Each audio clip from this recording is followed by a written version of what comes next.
The second Nakba is taking place as we speak. Tens of thousands are being killed, war crimes committed, unbearable human tragedy is taking place. Hundreds of thousands here in Britain are marching, calling for a ceasefire, for a just peace for Palestine. And millions are marching around the world for the Palestinian cause. It's an unstoppable outpouring of humanity. I'm sure many of you also saw that video this afternoon of Somali kids demonstrating for the children of Palestine, and I'm sure it made many of us weep. Yet the killing continues and escalates, and the backing by the US, by the UK, continues in all its shame and disgrace for one reason alone. Israel is central to their project in the Middle East, to dominate the region, to advance their interests by war if necessary. Indeed, they are using the opportunity presented by the war on Gaza to strengthen their military position through arms, through warships, through veiled and not so veiled threats to Iran. Israel is their key ally, and they will support it to the bitter end, whatever the human cost.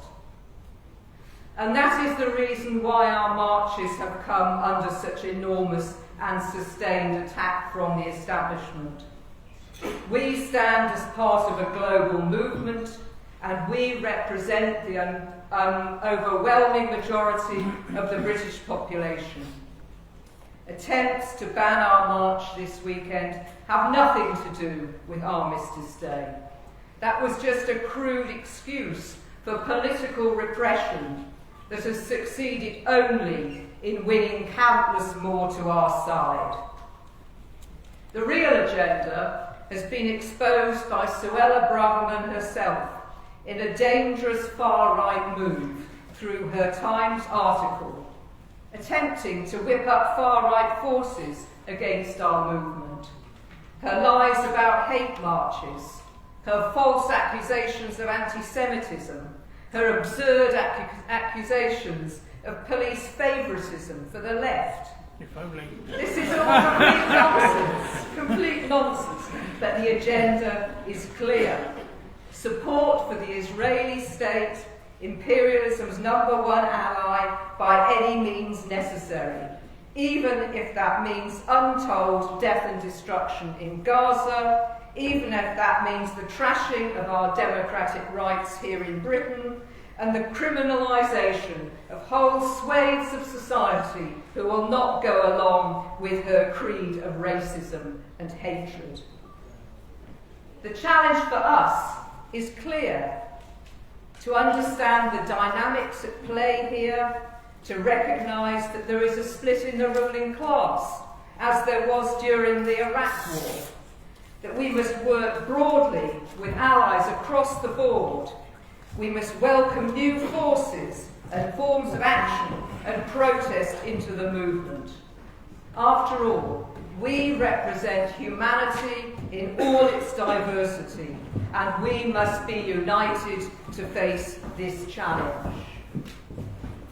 There are many ways in which we oppose and challenge the crimes taking place and our government's role in it.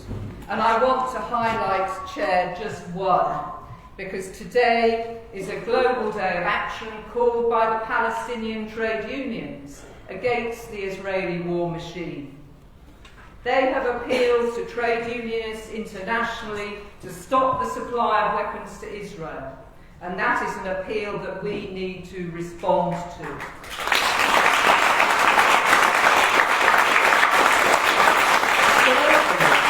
Globally, there have been some incredible responses, and I'm sure you've seen them on social media. At Oakland Port in the US, in Naples, and at Melbourne Port in Australia, and beyond. Here we've seen some powerful protests and blockages of factories by trade unionists, with more to come.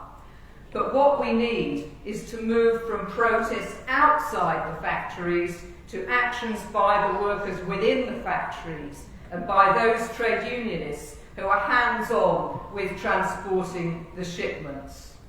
Now, no one thinks that's easy, but there are many opportunities, including in unionised sectors. Look at F-35 fighter jets, which are used in the bombardment of Gaza. 15% of those jets are made in Britain by BAE Systems. Its rear fuselage is made by BAE Systems at the Salisbury Aerodrome in Lancashire. This is the most important F-35 manufacturing site, and Unite is the main union there. Action has to be taken there. Unite members must take that up with their union.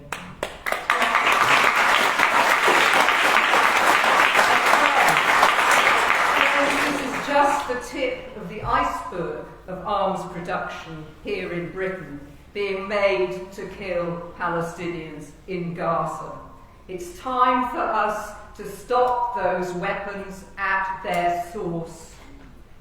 At the mass rally last Saturday, Andrew Murray said that we are not only all Palestinians on a Saturday afternoon at a demo, we are also all Palestinians at the ballot box, where we won't vote for any party that doesn't call for a ceasefire.